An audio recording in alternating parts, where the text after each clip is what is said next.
Hello friends, welcome to my channel passion for grains. Friends, तपती झुलसती गर्मी के बाद अब मॉनसून सीज़न आ गया है, जिससे हम इंसान तो बहुत खुश हैं, हमारे पेड़ पौधे भी बहुत ही ज़्यादा खुश हो गए हैं। बारिश आते ही हमारे गार्डन में हरियाली वापस लौट आती है और सभी तरह के पौधे एकदम जैसे लहलहा उठते हैं। इस बारिश में खुश होकर मेरे बोगनविलिया ने फिर से अपनी सुंदर सुंदर फ्लावरिंग शुरू कर दी है। देखिए कितने खूबसूरत फूल खिले हैं। बारिश के मौसम की जो ह्यूमिडिटी या उमस भरी गर्मी होती है, वह हमारे सभी प्लांट्स की ग्रोथ के लिए एकदम परफेक्ट होती है।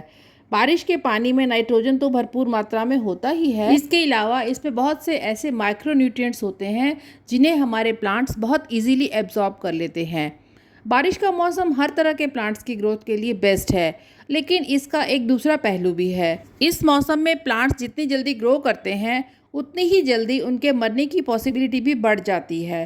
तो ऐसे में हमें किन किन बातों का ध्यान रखना है, क्या क्या काम करने हैं और क्या क्या काम नहीं करने, कौन कौन से काम पौधों को बचाने के लिए करने हैं और कौन कौन से काम पौधों की ग्रोथ के लिए करने हैं, ये सब आज हम इस वीडियो में डिस्कस करेंगे। तो आइए वीडियो शुरू करते हैं।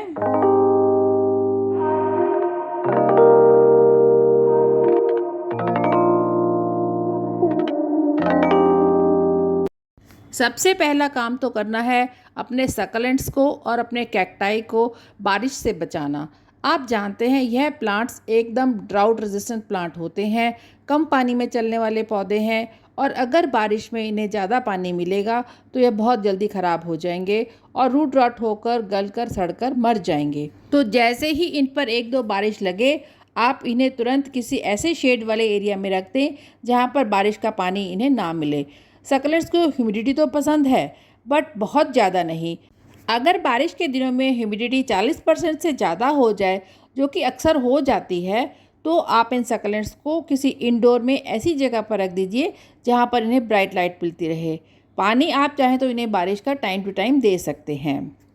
रेनी सीज़न में आपको ध्यान रखना है कि आपके पॉट की मिट्टी एकदम वेल ड्रेन होनी चाहिए, क्योंकि बारिश के मौसम में हमें अपने प्लांट्स को बारिश के पानी को इंजॉय तो करने देना है, बट इसके साथ साथ यह भी ध्यान रखना है कि बारिश अगर ज़्यादा देर तक होती रहे तो उसमें से पानी ड्रेन आउट होता रहे, क्योंकि अगर यही पानी पौधे की मिट्टी में जमा रहेगा तो उससे रूट रॉट का खतरा हो जाता है। तो जब भी आप रेनी सीज़न के लिए अपने प्लांट्स की मिट्टी तैयार करें, उसमें रेत की मात्रा थोड़ी बढ़ा दें और ध्यान रखें फंजीसाइड और नीम खली का उपयोग थोड़ा ज़्यादा करें। इस तरह से पौधे जो हैं वह किसी भी तरह की फंगस या इन्फेक्शन से बचे रहेंगे। ये समस्या हमें सिर्फ गमले में लगे पौधों के लिए ही आएगी। जो पौधे आपने ज़मीन में लगा रखे हैं उसके लिए आपको चिंता करने की कोई ज़रूरत नहीं है, क्योंकि धरती माता सारा पानी अपने में एब्जॉर्ब कर लेती है और अपने प्लांट्स को बिल्कुल हेल्दी रखती है। अब जैसे ये मेरे कड़ी पत्ते के प्लांट के गमले की मिट्टी देखिए एकदम ड्राई है, सूखी हुई है। अब मैं इसमें धीरे धीरे पानी डालूंगी।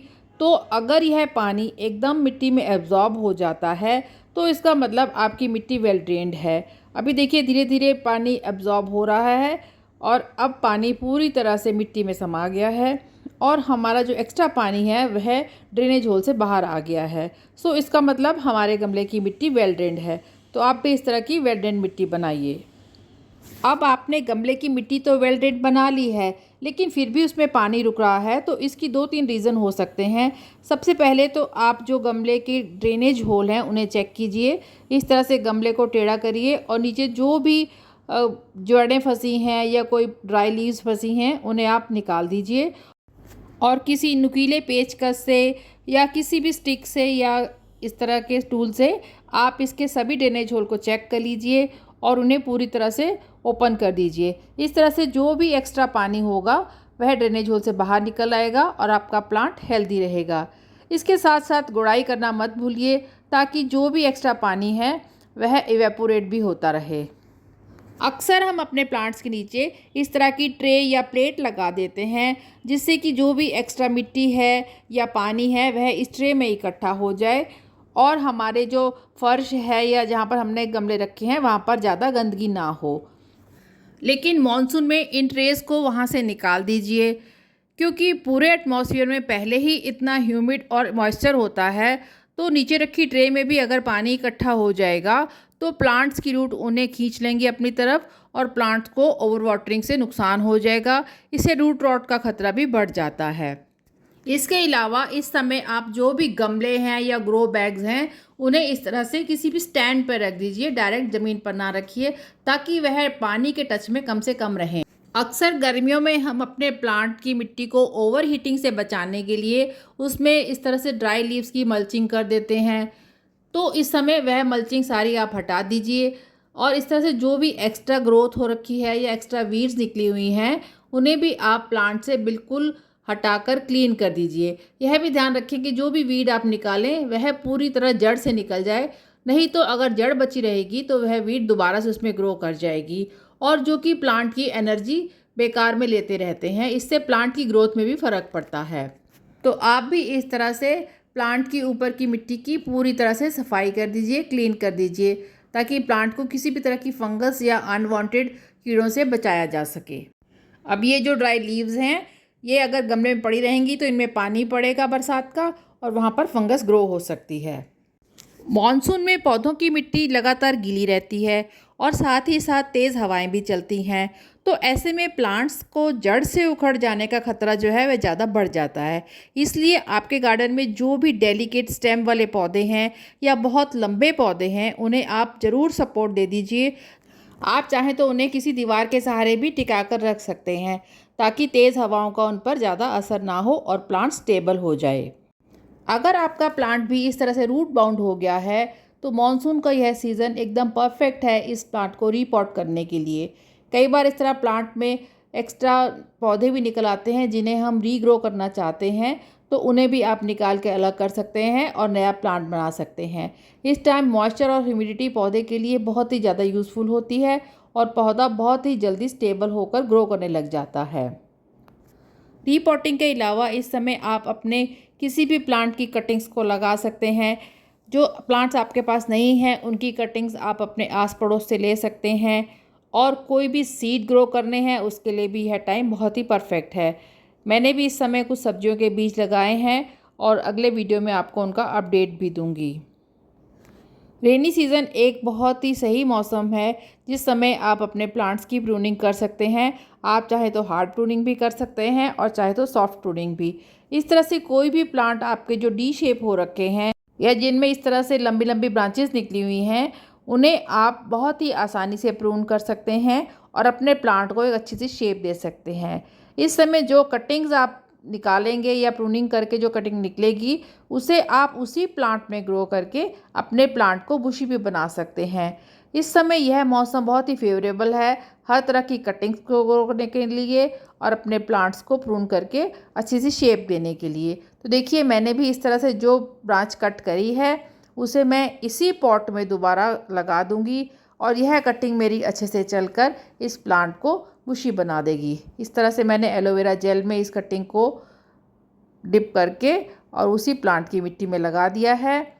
इस तरह से प्लांट की शेप भी अच्छी हो गई और प्लांट बुशी भी बन जाता है। बारिश शुरू होने से पहले ही हम अपने प्लांट्स में नीम खली वगैरह डाल देते हैं और जो सॉइल मिक्स बनाते हैं प्लांट्स का उसमें भी हम फंजीसाइड और वर्मी कंपोस्ट वगैरह डालकर ही बनाते हैं। तो बारिश के समय प्लांट को हमें कोई भी एक्स्ट्रा फर्टिलाइज़र देने की ज़रूरत नहीं है। जो नेचुरल बारिश का पानी है वह नाइट्रोजन से भरपूर तो होता ही है, उसके साथ ही उसमें बहुत से माइक्रो न्यूट्रिएंट्स भी होते हैं जो कि प्लांट की ग्रोथ के लिए ज़रूरी होते हैं। तो इस समय आप कोई भी लिक्विड फर्टिलाइज़र तो बिल्कुल भी यूज़ ना करें और अगर आप कोई फर्टिलाइज़र यूज़ करना भी चाहते हैं तो आप डीएपी या वर्मी कंपोस्ट वगैरह पौधे की मिट्टी के अंदर दबा के डालिए, ताकि बारिश के पानी से जो भी फर्टिलाइज़र आप प्लांट को दे रहे हैं वह ड्रेन आउट ना हो जाए। इस मौसम में हमें अपने आउटडोर प्लांट्स का तो ध्यान रखना ही रखना है, लेकिन इंडोर प्लांट्स का भी ध्यान रखना है। होता यह है कि बारिश में ह्यूमिडिटी और मॉइस्चर तो बहुत ज़्यादा होता है, तो इंडोर प्लांट्स को भी हमें जो पानी देना है वह बहुत ध्यान से देना है, क्योंकि उसमें पानी की ज़रूरत बहुत कम रहती है। जब तक उस प्लांट की मिट्टी पूरी तरह सूख ना जाए तब तक हमें उस प्लांट में पानी नहीं देना। इंडोर प्लांट्स के लिए इस बात का भी ध्यान रखें कि यह प्लांट एकदम बंद कमरे में ना रहें। विंडोज़ वगैरह थोड़ी खोल के रखें ताकि प्रॉपर वेंटिलेशन मिलती रहे और प्लांट में जो एक्स्ट्रा मॉइस्चर है वह भी इवेपोरेट होता रहे। मॉनसून का सबसे बड़ा साइड इफ़ेक्ट यह है कि इस समय प्लांट्स में फंगस, कीड़े मकोड़े बहुत जल्दी अटैक कर देते हैं, तो इसलिए आपको कुछ चीज़ें बहुत हैंडी रखनी है, जैसे ये नीम ऑयल, नीम खली, फंजीसाइड। इन सब के अलावा आप चाहें तो होममेड जो फंजीसाइड हैं वो भी इस्तेमाल कर सकते हैं, जैसे हल्दी का आप यूज़ कर सकते हैं या दालचीनी पाउडर का यूज़ कर सकते हैं। इन सब को आप एकदम हैंडी रखिए और जैसे ही आपको अपने प्लांट्स में किसी भी तरह का कीड़ों का या फंगस का अटैक दिखे, आप इन्हें इस्तेमाल कीजिए।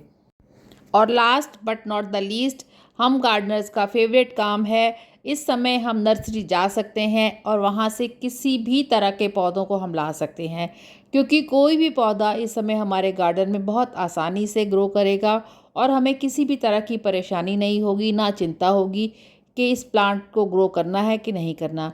आप बिना सोचे समझे जो भी प्लांट आपको सुंदर लगे, अच्छा लगे, उसे अपने गार्डन में लाइए और अपने गार्डन को खूबसूरत बनाइए। सो फ्रेंड्स, इन टिप्स को फॉलो करके आप भी अपने गार्डन को इस मॉनसून में हरा भरा और फूलों से भरा हुआ बना सकते हैं। आई होप आपको ये वीडियो अच्छा लगा होगा, और अगर अच्छा लगा हो तो इसे लाइक कीजिए, कमेंट कीजिए, शेयर कीजिए और मेरे चैनल को सब्सक्राइब कीजिए।